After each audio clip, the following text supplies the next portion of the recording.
अस्सलामुअलैकुम, आप देख रहे हैं व्हील्स ऑन और मैं हूं आपका होस्ट अली हादी। जैसे कि आपको मालूम है, इस शो में हम कवर करते हैं ऑटोमोबाइल्स और सिर्फ ऑटोमोबाइल्स यानी कार्स और बाइक्स और एक्जॉटिक राइड्स। आज के शो में हम मौजूद हैं बेनेली पाकिस्तान के आउटलेट बुराक मोटर्स। ठीक है, ये इनका ऑफिशियल आउटलेट है बेनेली का पाकिस्तान में। और आपको दिखाएंगे यहाँ पे खड़ी 5 डिफरेंट बाइक्स और देंगे उनका रिव्यू और उनके डिफरेंट स्पेक्स से आपको आगाह करेंगे। चलते हैं आज के शो की तरफ। इस वक्त जिस बाइक के साथ हम मौजूद हैं, it's none other than 600i TNT और बहुत ही खूबसूरत बाइक है। आगे आगे आपके इसके ऑनर से भी बात कराते हैं। हमारे साथ मौजूद हैं जनाब। ये बेनेली का TNT 600i है और रिसेंटली 2020 में इसका फेस अपलिफ्ट हुआ है। पहले जो प्री फेस अपलिफ्ट था उसमें काफ़ी चीज़ें जो थी वो तकरीबन ओल्ड मॉडल की थी, जिस तरह हेलोजन बल्ब थे हेडलाइट में। जो ये बाइक है इसमें काफ़ी चीज़ें उन्होंने चेंज की है, एक्सटीरियर वाइज भी इंटीरियर वाइज भी। एक्सटीरियर वाइज अगर आप देखें कि इसकी जो मेन हेडलाइट है वो कम्प्लीटली उन्होंने LED बेस कर दी है। इसकी डे लाइट रनिंग लाइट जो है main high beam low beam वो भी LED है। इसके इंडिकेटर्स का डिज़ाइन छोटा किया है। इसका जो इंजन है उसके अंदर थोड़ी सी इन्होंने ट्विक्स की हैं। जो क्लच सिस्टम है वो स्लिपर कर दिया है। स्लिपर से जो इसका क्लच लीवर है बहुत लाइट फील होता है। उसके अलावा इसका जो इंजन है उसकी थोड़ी सी हॉर्स पावर्स जो हैं वो 84 के करीब इसकी हॉर्स पावर हैं। और जो टॉर्क है वो तकरीबन इसका उन्होंने थोड़ा सा बढ़ाया है। टॉर्क बढ़ाने से फ़ायदा ये हुआ कि इसकी जो ओल्ड मॉडल में थोड़ी सी पिक कम आती थी, इस मॉडल में वो पिक का इशू रिजॉल्व हुआ है और ये बाइक काफ़ी तेज़ फील कराती है आपको ओल्ड मॉडल की निस्बत। इसके अलावा कम्प्लीटली जो बाइक है ये पहले आती थी यूरो 3 सर्टिफाइड, अब ये यूरो 5 सर्टिफाइड हो गई है। ठीक है, और पाकिस्तान में अगर इसकी प्राइस की बात करें तो 16 लाख इसकी कैश और बुकिंग पे है 16 लाख और कैश पे ये 16.5 कॉस्ट करती है आपको। और इसकी अगर हम टॉप स्पीड देखें तो टॉप स्पीड आपको अभी कितनी दे रही है? टॉप स्पीड जो है वो डिपेंड करता है कि बाइक के अंदर आपने अगर थोड़े बहुत मोड्स कर लें, जिसमें इसका कस्टम एयर फिल्टर होता है KNN का। उसके अलावा इसकी जो एग्जॉस्ट सिस्टम है अगर वो आप कैट इसकी रिमूव कर लें तो ये इसकी टॉप स्पीड जो है वो 240 तक भी रिकॉर्ड की गई है। वरना ये नॉर्मली 215 से 230 depend on conditions. Air flow जो बाहर हमारा होता है उसमें बाज़ औक़ात ऐसा होता है कि एयर गर्म हो, गर्मी में आप चला रहे हो तो टॉप स्पीड पर थोड़ा बहुत फ़र्क पड़ जाता है। अच्छा, इसके अंदर जो हम अक्सर सुनते हैं कि जी हैवी बाइक्स की फ्यूल इकॉनमी बहुत बुरी होती है, लेकिन बेनेली क्योंकि एक इटालियन ब्रांड है तो आपको इसकी फ्यूल इकॉनमी भी कितनी शहर के अंदर और हाईवे के अंदर अगर आप देखें तो कितनी आ रही है? हैवी बाइक्स में ना ज़रूरी है कि हाई ऑक्टेन यूज़ करें सबसे पहले। अगर हाई ऑक्टेन यूज़ कर रहे हैं, टायर प्रेशर आपका ठीक है और इकोनॉमी चाहिए तो आपको एग्जॉस्ट सिस्टम स्टॉक रखना पड़ता है। स्टॉक एग्जॉस्ट सिस्टम में कैट्स होती हैं, वो आपका बैक प्रेशर मेंटेन रखती है और फ्यूल एवरेज अच्छी निकलती है। लेकिन हैवी बाइक्स में आपको पता है साउंड का क्रेज़ होता है हर बंदे को, तो वो साउंड कैट्स के साथ नहीं निकलता। तो जब वो कैट रिमूव करते हैं, इसका स्ट्रेट पाइप एग्जॉस्ट लगा लेते हैं तो उसमें फ्यूल एवरेज कॉम्प्रोमाइज़ होती है। इसलिए हैवी बाइक्स में जिन्होंने एग्जॉस्ट सिस्टम लगाया तो उनको फ्यूल एवरेज अच्छी नहीं मिल रही होती, उसकी वजह ये है। तो आपको अभी कितनी फ्यूल इकॉनमी मिल रही है? मेरा ख्याल है मैंने इसका फ्यूल टैंक फिल कराया था 15 लीटर्स का, शायद है 15 या 16 का। तो अभी ये 120 चल गई है और इसमें अभी आधा 2 पॉइंट साइंस मिल बाकी अभी। तो मेरा ख्याल है ये मुझे 12 से 14 के दरमियान शायद होगी। ज़बरदस्त। और इसकी एक खूबसूरत बाइक है, तो राइड करते हुए कैसा एक्सपीरियंस आता है? एक आपको हैवी एक्सपीरियंस आता है कि क्रूज़ का एक्सपीरियंस आता है?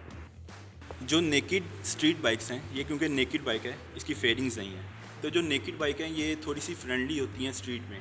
आप इसको डेली कम्यूट के लिए भी यूज़ कर सकते हैं।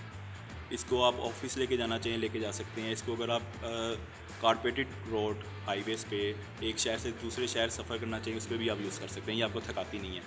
इसके जो हैंडल है ये बार्स होता है, इसमें नेकेड बाइक में बार यूज़ होता है। तो ये आपकी जो रिस्ट है इसको नहीं पेन मिलता, आपकी बैक को पेन नहीं मिलता। इसके बरक्स अगर फेयरिंग वाली जो हैवी बाइक्स होती हैं उनको हम ज़्यादा देर तक राइड नहीं कर सकते, वो आपको जल्दी थका देती हैं राइडर को। तो ये ज़रा ईज़ी टू राइड होती है। तो इसकी इजी टू राइड होने की वजह से इसकी मैंने ली भी इसलिए थी ताकि मैं ज़रा इजी टू राइड हूँ, अगर मैं डेली भी यूज़ करना चाहूँ तो मैं कर सकूँ इसको।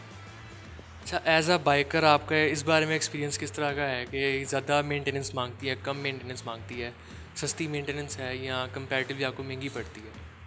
हैवी बाइक्स जो हैं, जिस तरह हम आम रूटीन में जो हम बाइक यूज़ करते हैं 70-125, उनकी तो आपको 1000-2000 के बाद आपको उसकी ट्यूनिंग करवानी पड़ती है, जिसमें वो इंजन कवर वाला टॉप कवर खोलते हैं और उसके टेम्परेचर एडजस्ट करते हैं।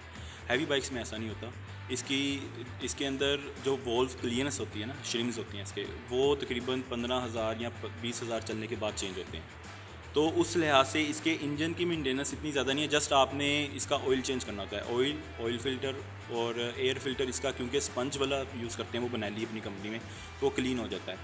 उसकी आपको तकरीबन 5-10 हज़ार चल जाता है, उसके बाद चेंज करना पड़ता है। दूसरी हैवी बाइक्स में वो पेपर का, जिसमें पेपर का आता है उसको, तो उसमें एयर फ़िल्टर का खर्चा भी आपकी मेंटेनेंस के साथ ऐड हो जाता है।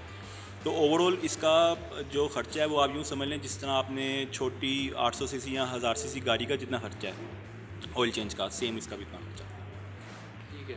अच्छा, आउट ऑफ 10 इसको आप कितनी रेटिंग देंगे आपके एक्सपीरियंस के मुताबिक इस बाइक को?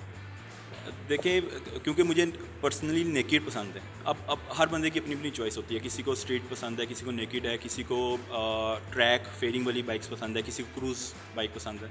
तो वो अपनी अपनी चॉइस पे, क्योंकि मुझे नेकेड पसंद थी मैंने ली भी इसलिए। प्लस 600 में पाकिस्तान में अप्लाइड फॉर ऑप्शन नहीं है, अवेलेबल ही नहीं है। और ABS तो बिल्कुल ही नहीं है। आप अगर यूज़ में ले भी लेंगे तो 2017 के बाद ABS आया था, लेकिन पाकिस्तान में जो बाइक आपको मिलती हैं उसमें ABS नहीं है। तो उस लिहाज से तो मैं इसको 10 on 10 दूंगा, क्योंकि मुझे सेम प्राइस में जिस प्राइस में मुझे 7 साल पुरानी बाइक मिलेगी पाकिस्तान मार्केट से, उस प्राइस में मुझे अप्लाइड फॉर चीज़ भी मिली, वारंटी में भी है, डुअल चैनल ABS भी है, और मैं थकता भी नहीं हूँ, लॉन्ग टूर भी कर सकता हूँ। तो उस लिहाज से मैं 10 रेटिंग। इस वक्त जो हमारे साथ बाइक मौजूद है, it's 502C। It's basically a city cruiser, लेकिन आप टूर के लिए भी जा सकते हैं, और 2 पर्सन्स के बैठने के लिए आइडियल बाइक है। और इसका अगर देखा जाए तो डिज़ाइन बहुत ही खूबसूरत डिज़ाइन है, स्लीक डिज़ाइन है और बैठा हुआ डिज़ाइन है। ऐसे कि आम एक क्रूज़र बाइक का स्टाइल होना चाहिए, बिल्कुल उसी तरह का स्टाइल है। आगे इसके देखा जाए तो डबल डिस्क ब्रेक्स हैं, ठीक है, और बहुत ही बेस्ट कार्बोरेटर, इसका बहुत बड़ा कार्बोरेटर है, यानी कि लंबे टूर्स के लिए बेस्ट बाइक है, गर्म नहीं होगा इसका इंजन। और पीछे अगर देखा जाए तो पीछे भी सिंगल डिस्क है, लेकिन वो एडजस्टेबल शॉक के साथ मौजूद है। मोनो शॉक है पीछे की तरफ, जो कि हाइट एडजस्टर के साथ है। अगर आपकी हाइट छोटी है तो आप उसको बाइक का लेवल नीचे की तरफ कर सकते हैं। अगर आपकी बड़ी हाइट है और टांग आपकी कुछ ज़्यादा नीचे लग रही है, आप कंफर्टेबल राइड नहीं कर रहे, तो आप इसको ऊपर की तरफ लेके जा सकते हैं। 3 लेवल्स इसमें हैं टोटल। और अगर हम इसके मीटर की बात करें तो डिजिटल मीटर है, जिसके अंदर काफ़ी ज़्यादा ऑप्शंस मौजूद हैं, और इंडिकेटर्स के अंदर LED लाइट्स हैं। यहाँ पे इसके अंदर SSD बल्ब, इसको कहते हैं, लेटेस्ट टेक्नोलॉजी है। यहाँ पे LED बल्ब्स मौजूद हैं, और ये LED day time running light इसमें मौजूद है। बाकी अगर हम बात करें इसकी सीट कंफर्ट लेवल की, तो लेदर सीट है, जो कि बेस्ट डिज़ाइन के साथ है। और अगर हम इंजन की बात करें तो 500 cc डिस्प्लेसमेंट के साथ फ्यूल इंजेक्टर इंजन मौजूद है, और 6 स्पीड गियर के साथ इसमें आपके बेहतरीन स्पीडिंग होती है। टॉप स्पीड अगर देखी जाए तो इसकी 120 to 140 किलोमीटर टॉप स्पीड है। और पीछे की तरफ अगर हम जाएँ तो पीछे भी LED लाइट्स बैक पे मौजूद हैं, इंडिकेटर सेम LED फ्रंट की तरफ मौजूद है, और हैज़र्ड लाइट्स मौजूद हैं। हैज़र्ड लाइट से हमारा डबल इंडिकेटर, जो कि बाइक्स के अंदर आपको बहुत कम मिलता है। एक और मेन चीज़ अगर हम इसकी दिखाएं तो इसके अंदर जो मेन इसका फेवरेट स्पेक जिसको कहते हैं, वो इसके टायर्स का डिज़ाइन है। टायर्स का डिज़ाइन इस तरह है, एक स्पायरल डिज़ाइन में इसके, अगर मेरा कैमरामैन आपको दिखा सके, इसके अंदर इसके रिम स्पायरल डिज़ाइन में है, जो कि बहुत ही खूबसूरत चीज़ है। और पीछे अगर हम इसके सलेंसर की तरफ जाएं तो सलेंसर के अंदर आपको जो ऑप्शन मिलती है वो ऑक्सीजन कन्वर्टर की मौजूद है। ऑक्सीजन सेंसर्स हैं, जो कि आपकी बाइक को एक इकोनॉमिकल और क्या कहते हैं, इन्वायरमेंट फ्रेंडली बना देते हैं। आपकी बाइक जो है कार्बन नहीं छोड़ता। हैंडल अगर देखें तो बहुत ही स्लीक डिज़ाइन है, आपको कंफर्ट देता है। आपके वाइड ग्रिप है एक, जो कि आपके शोल्डर्स को थकाती नहीं है। कंपैरेटिवली अगर हम इसके फुट पैडल्स देखें तो उनका भी यही डिज़ाइन है। फुट पैडल्स आगे की तरफ एलिवेटेड हैं, जो कि आपकी टांगों को बहुत ही एक रिलैक्सिंग फील देते हैं लॉन्ग सफ़र के लिए। अच्छा, अगर हम इसके सस्पेंशंस को देखें तो फ्रंट पे टेलीस्कोपिक सस्पेंशन है, बैक पे मोनो एडजस्टर मौजूद है, मोनो सस्पेंशन है, आप उसको एडजस्ट कर सकते हैं हाइट के हिसाब से। फ्रंट का सस्पेंशन बहुत ही स्ट्रॉन्ग है, जो कि आपके बम्प्स वगैरह को आपको फील नहीं होने देगा, और आपकी बैक का इसमें ज़बरदस्त ख्याल रखा जाएगा लंबे टूर के लिए। Basically it's a city commute bike, लेकिन टूर के लिए भी ये बाइक चल सकती है, क्योंकि इसके स्पेक्स टूर के हिसाब से बहुत। Moving on to next bike we have Benelli 302R, जो कि एक स्पोर्ट्स बाइक है और रेसिंग के लिए बड़ी बेहतरीन बाइक है।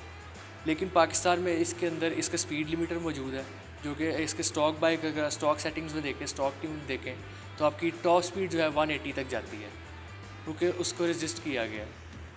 बाकी अगर हम बात करें तो फ्रंट पे डे टाइम रनिंग एलईडीज़ मौजूद हैं और आगे हेलोजन बल्ब्स 2 स्ट्रॉन्ग किस्म के मौजूद हैं। हाई लाइट इसमें मौजूद है, लो लाइट मौजूद है और डिपर मारने की भी ऑप्शन इसमें बेहतरीन किस्म की मौजूद है।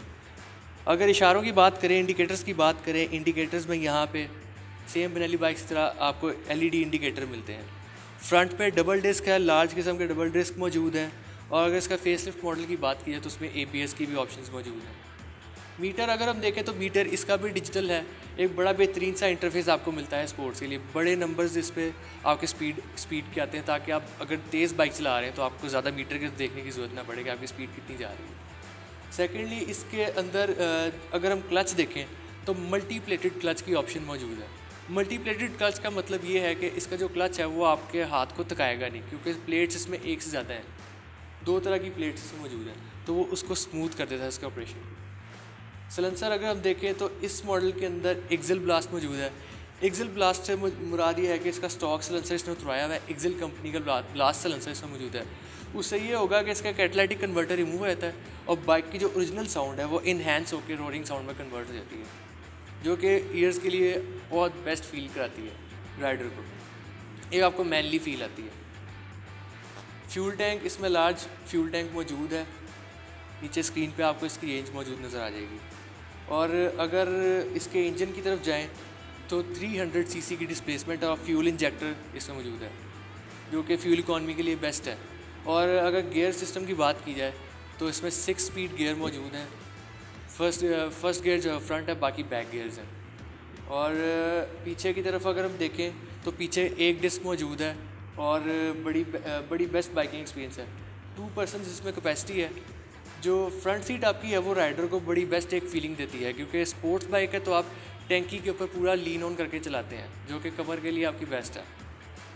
बाकी अगर हम देखें तो इसकी टॉप स्पीड जो अभी तक रिकॉर्ड पाकिस्तान में की गई है वो यूज़र्स के मुताबिक टोटल 180 हिट होता है। अगर अच्छी सड़क हो आपकी, अच्छा आपका मौसम के हिसाब से बाइक चलाएं और आपका पैडल पे ग्रिप मौजूद हो ज़बरदस्त किस्म की, तो आपका 180 पूरा हिट होगा। बाकी लोग ट्यून करा सकते हैं, तो उसकी टॉप स्पीड ट्यून करा के जो रिकॉर्ड की गई है वो 190 to 195 किलोमीटर पर आ रहा है।